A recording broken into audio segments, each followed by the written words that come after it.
NittanyLionRoar with Extreme Panda here, and today is February 27th, and that means that the new season number 3, has dropped, and it is called Valhalla. And so here's what it looks like. I just got started on it not too long ago, and so, of course, just like with Atlantis, which is Season 2, we have Valhalla coins, which you can buy deals if you want to, but you also get them just by moving through the map. So if you complete it on normal, you get 3 coins. If you complete it on hard, you get 5 coins. And when you get 100 coins, then you're able to summon a hero. So speaking of the heroes, let's go take a look at the hero summon. There are some differences in this summon as compared to other summons. But as you can see, once you get 100 coins down here, you'll be able to summon a free one. All right, so here's some things I noticed about this season's heroes as compared to Season 2 and just even other events. First is they gave us a whole bunch of heroes right off the bat. Like look at some of these 5 stars: Fenrir, Heimdall, Radatoskr. I hope I'm saying that right. We've got some cool looking 4 stars here too. Tyr or Tyre. Someone can correct me on how that's pronounced. Sif. So on and so on and so on. So you can scroll through that too, just to check out what different heroes there are. And of course you can summon all the old heroes as well in this summon. One of the big differences I've noticed with these heroes as compared to the past, just with the characters themselves, is first of all, most of these heroes have a lot of text on them. So if I open one up, let's just click on Heimdall. I mean, they have a lot of abilities. We'll go through each of them and I'll tell you what I think about each one. But you know, the more text, the better, usually, on heroes, because that means that they're more flexible or they do more things. The other thing I've noticed about these particular heroes is their base stats are really high. Like 780 for attack is huge. And looking at Heimdall, 836 and 1402, that's a really beefy tank-like hero. And Paladin class, which just makes him even tougher. You know, there's some really creative specials here too. So let's just go through them and I'll talk about them a little bit and just give you my impressions. You know, today's the first day that we're seeing what their abilities actually are here. A lot of the heroes are available. I don't know if all of them are. I think there's some speculation. They haven't released some of the heroes yet. But you can get a good number of these. So Fenrir. Fenrir is actually the featured hero, so he's a little easier to get than some of the other heroes. But he's got 780 attack, 737 defense, and 1297 HP. And here's Basil the cat to join us as well, so he'll probably chime in on what he thinks about some of these heroes. 780 attack is huge. That's just a really, really big number. And 737 is definitely a very good defense.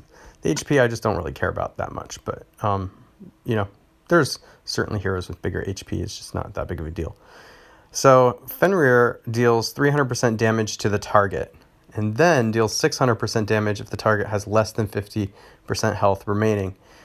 That looks like a huge number, but really, if you just kind of think about it functionally, like even 300% damage to a target that has less than 50% health remaining would probably kill it or get pretty close anyway. So all this is saying is that Fenrir is going to deal 300% damage to the target, and if they have less than 50% health, he's just going to kill the target. That's basically what this is saying. The caster gains a moderate amount of mana for each enemy killed and a small amount of mana for each enemy minion killed.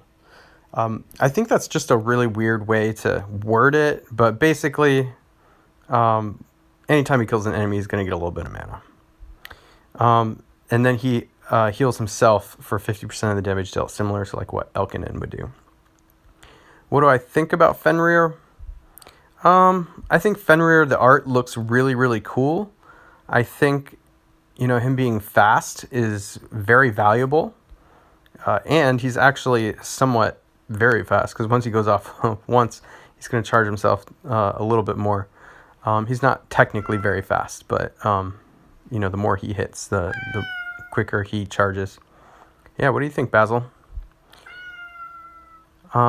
He's a fighter,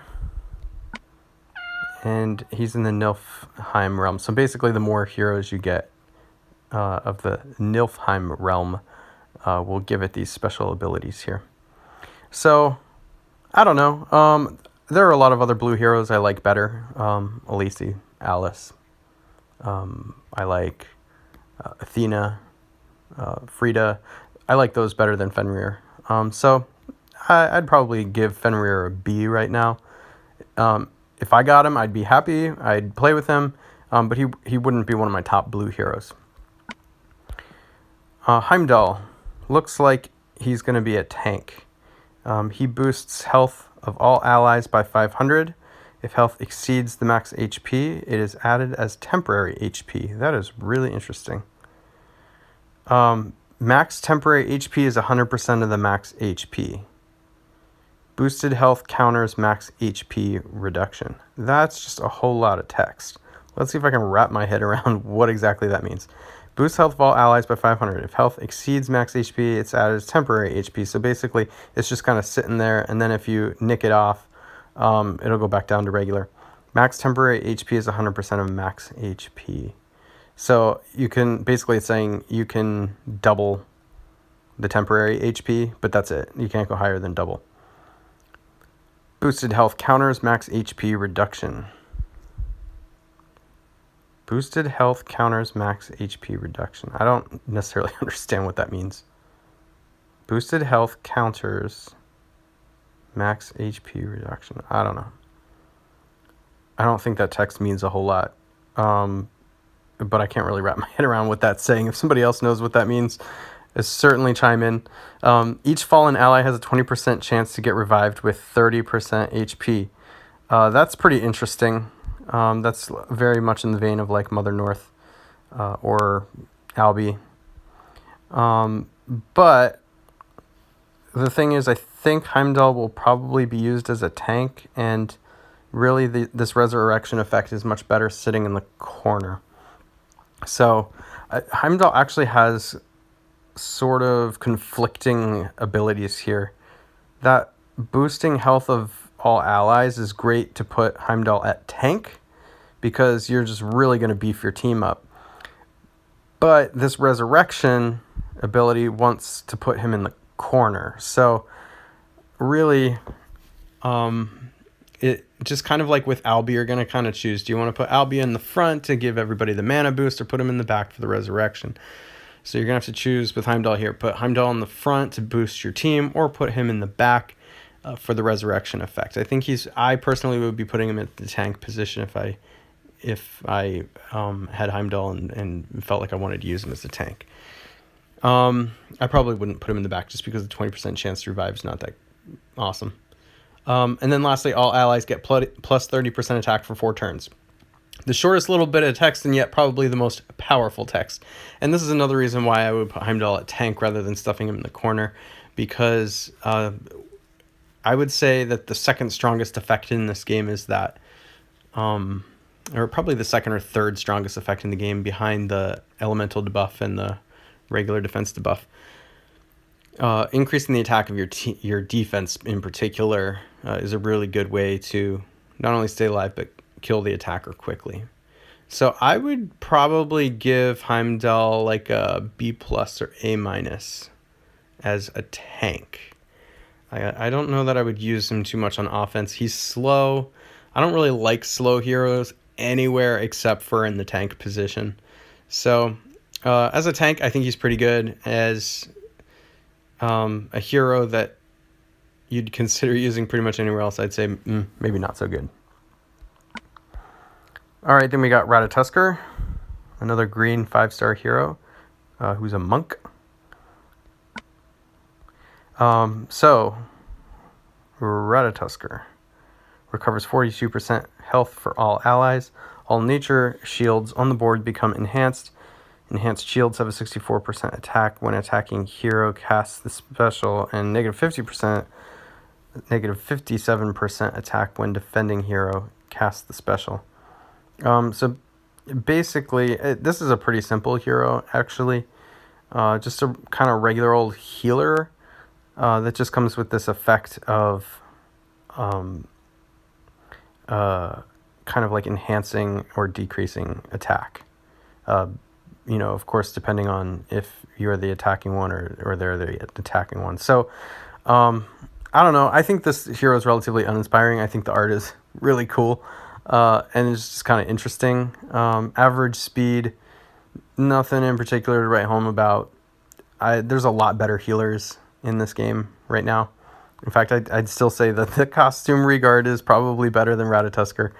But you know, you can never have too many healers, especially of the 5-star variety. By the way, I'd probably rate this as like a B- type of healer. All right, we've got Stone Cleave, who's a 4-star hero. Removes all dispellable and undispellable status effects and stacks from the caster. The caster shifts into dire ghost form. While in dire ghost form, the caster automatically deals 150% damage against a random enemy each turn.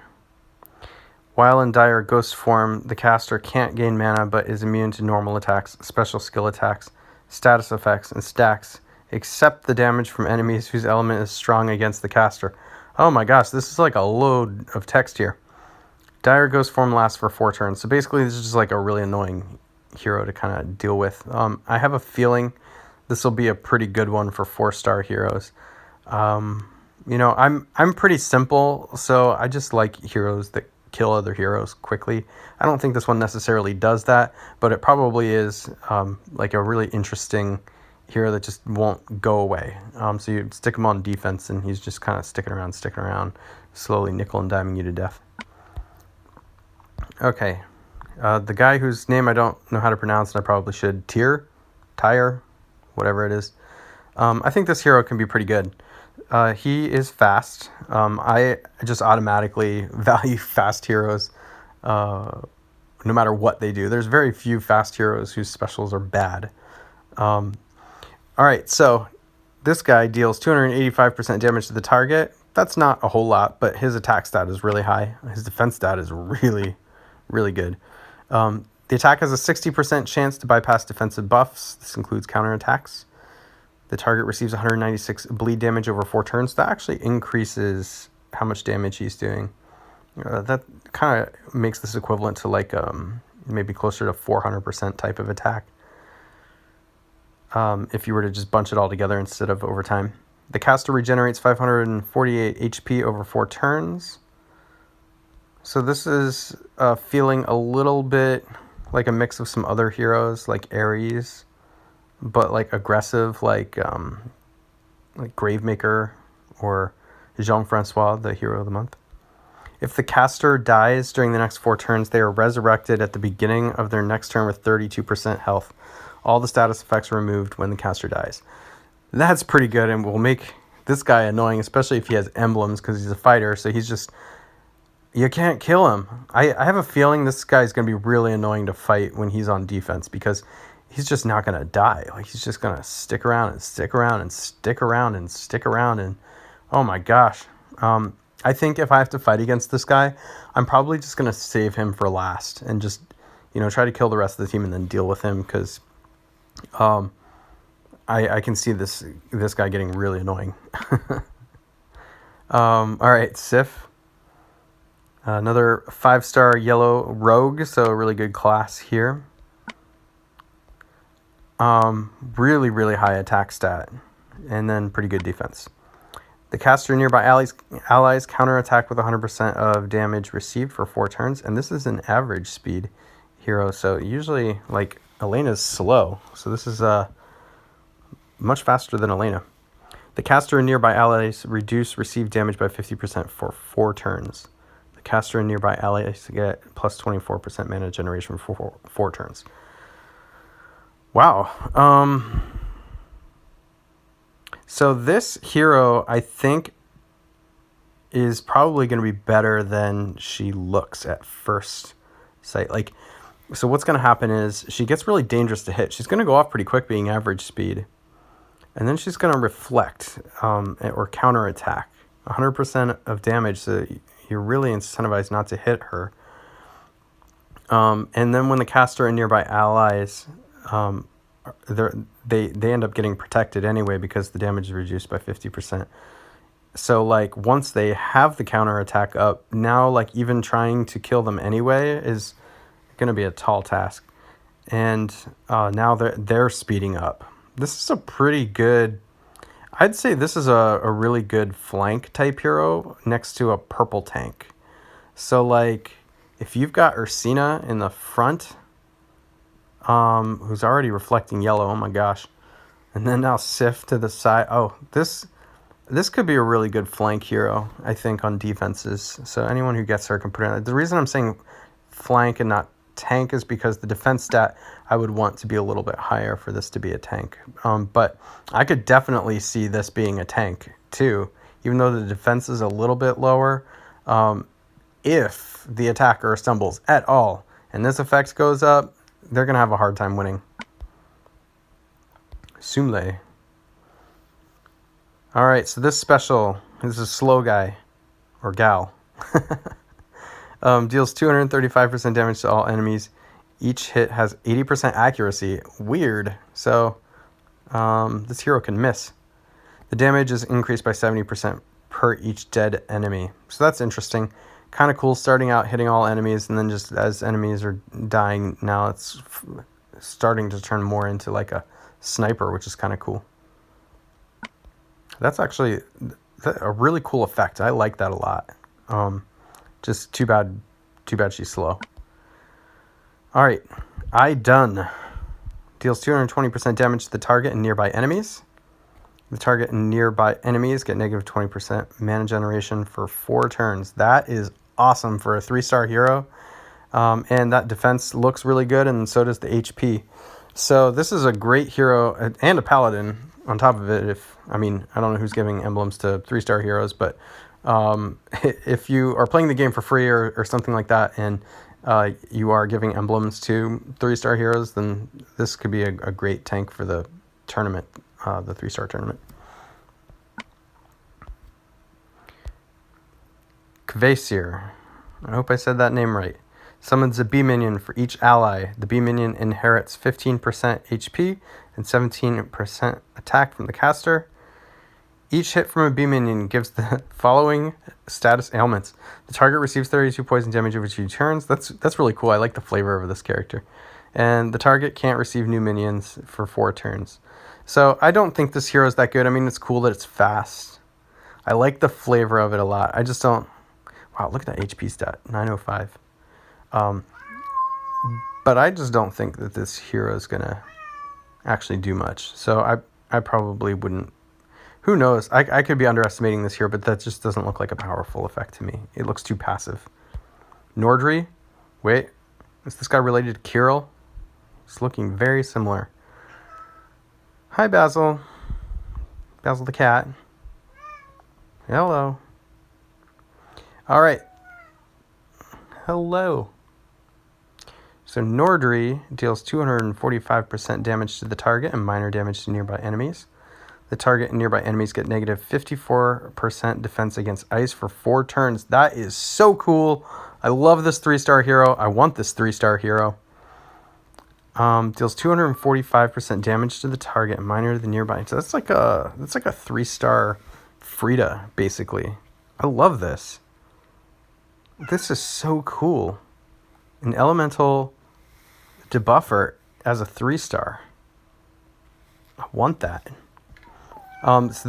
This is actually the hero I've most been excited about now, because this will be really helpful for the 3-star tournaments.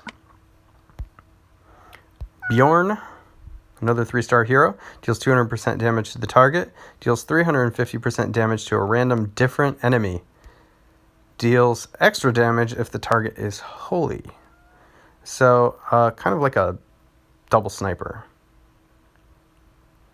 That's so interesting. I like this too. I think Bjorn's going to be pretty good, but he has average speed, and there's a lot of really good purple fast snipers in 3-star. By Ulf. All right. Green guy. The caster nearby allies get plus 48% attack for 4 turns. That's a great ability to have. The caster and nearby allies get plus 46% defense for 4 turns. Another great little special there. The caster and nearby allies regenerate 612 HP over 4 turns. Holy cow. This guy's amazingly difficult to defeat. After 4 turns, the caster gets negative status effects. What? What does that even mean? Oh, here we are. The negative status effects the caster gets after 4 turns. The caster gets negative 34% attack. Oh, I get it now. Those specials looked so amazing because they're balancing it out with this negative effect. The caster gets negative 34% defense, and the caster gets negative 24% mana generation for 4 turns. So that's interesting. So what's kind of cool is he goes off and helps out himself and the nearby allies for a little bit. But then he's kind of like slow to fire again and isn't really doing much damage after that. So you really use him to try and punch hard out front and then hope the rest of your team can carry for the win. Mireweave, a 4-star blue, deals 150% damage to the target and nearby enemies. And stack. The caster gets plus 10% attack. The maximum size of the stack is 10. That's really interesting. So that looks like it's not... that looks like... So this, it looks like the 10% attack never goes away. Like, it just keeps going up and up and up. That's pretty cool. Wow, look at the stats on this thing. This is almost a 5-star hero. The attack is huge there. That's like... That is definitely almost 5-star level. And then even like the defense is kind of lower. So this is a weaker... Like this hero will die easily. But the HP is pretty good too. So if you have a way to protect Mireweave... Mireweave is also very fast. So if you put a level 11 mana troop on this, it goes off after only 2 blue matches. That's amazing. This is a really good hero. That's a really, really good hero. Mist.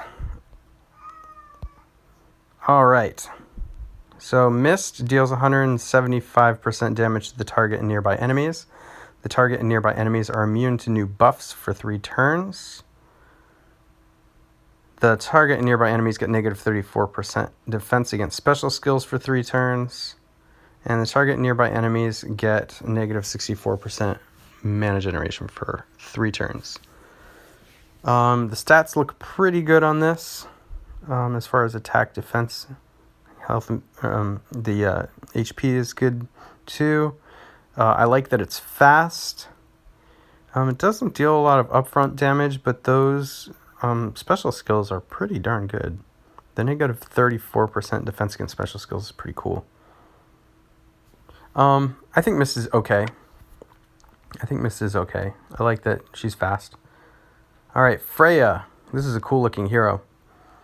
Summons a raven minion for each ally with 20% HP and 20% attack inherited from the caster.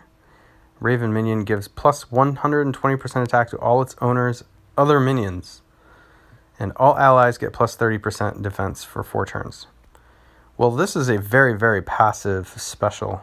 And really, you're going to be depending mostly on the tile damage from this one. Because, like, minions, I don't know. They just... I'm not too inspired by trying to, like, take out an enemy with minions. So, I don't know. This is a fast hero. I do like fast. I just think this is too passive. I don't really like Freya. I'd actually say Freya is a C.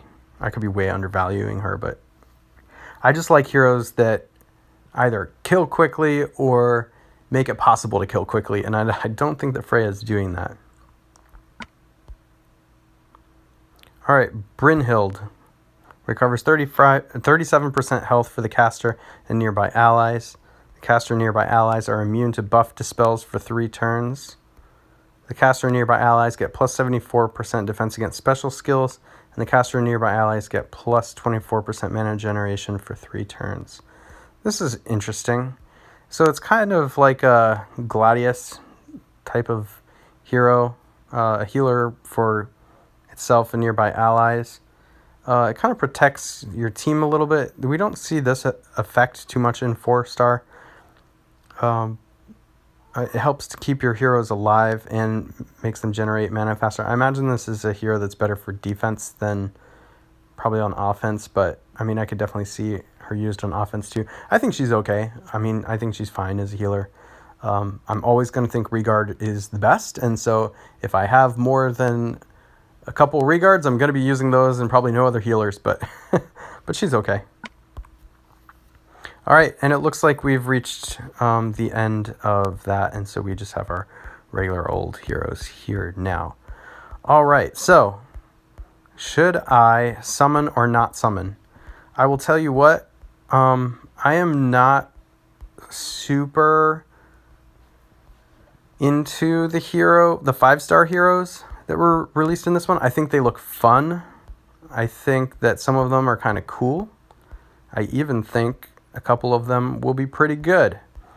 But I only have so many gems, and I tend to find other heroes to be more important probably than what these heroes are doing. Like Fenrir is cool. I don't know. I don't see any 5-stars I'm dying to get here. I think Tyre is cool. Fenrir, Tyre. But I'm not really inspired to get any of the 5-stars. I think some of the 4-star and 3-star heroes are really cool, though. Really, really cool. Especially this one.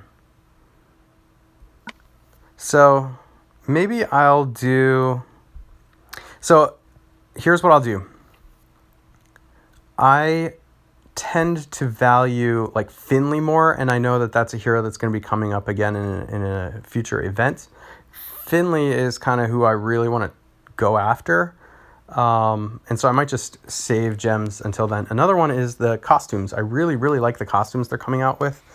And so I don't think I need a ton of these heroes, but I'll tell you what, I really, really like some of the 4-star heroes and 3-star heroes in this a lot. So I might do a 10 pull just to see what I can get from those. Really, really hoping I actually get this guy, Nordri. So let's do that. I'm just going to do a single 10 pull and see what happens there. And then I'm just going to move on and summon heroes at future events that I value more.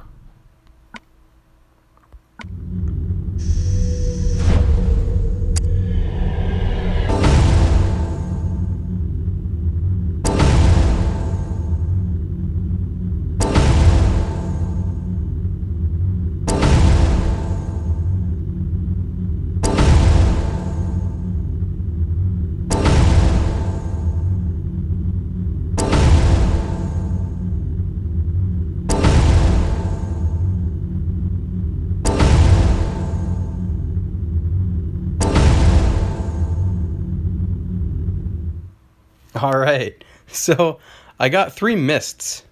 That's really interesting. I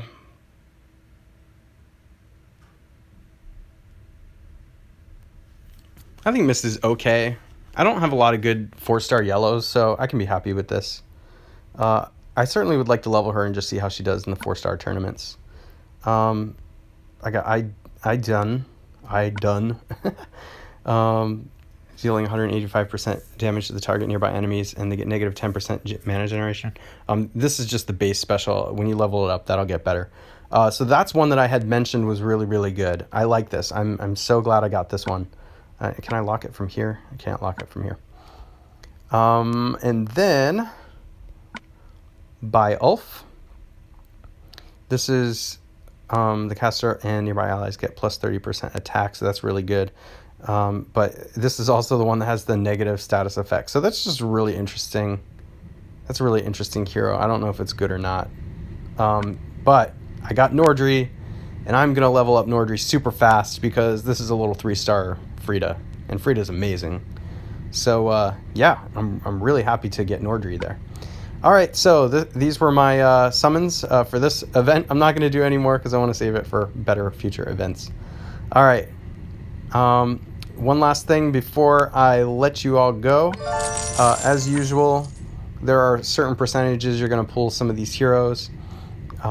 We have all the classic heroes at the typical percents they usually are. For Season 3 heroes, you have over a 50% chance you'll get a 3-star hero. A 4-star hero comes in at about 15%. It's 14.6 to be specific. And then the Legendary Season 3 hero at 1.3%. So in a 30 pool, you can expect to maybe get like one 5-star hero. And then Legendary Fenrir comes in at 0.3%. Of course, you can get the Legendary hero as well. But when you go to do these summons, and this is why I budget when I do summons and I don't just try and chase heroes, is because I'm going to get what I get and I'm going to be happy with it. And I'm going to level what I want to level. But the chance of getting the really, really, really good stuff is really, really, really low. So, you know, I'll be glad if I get it, but I'm not upset if I don't. All right. It looks like we got a chest here too. And I got a sturdy shield. Okay. Well, I hope you enjoyed this video. Thanks for watching. Make sure to like and subscribe.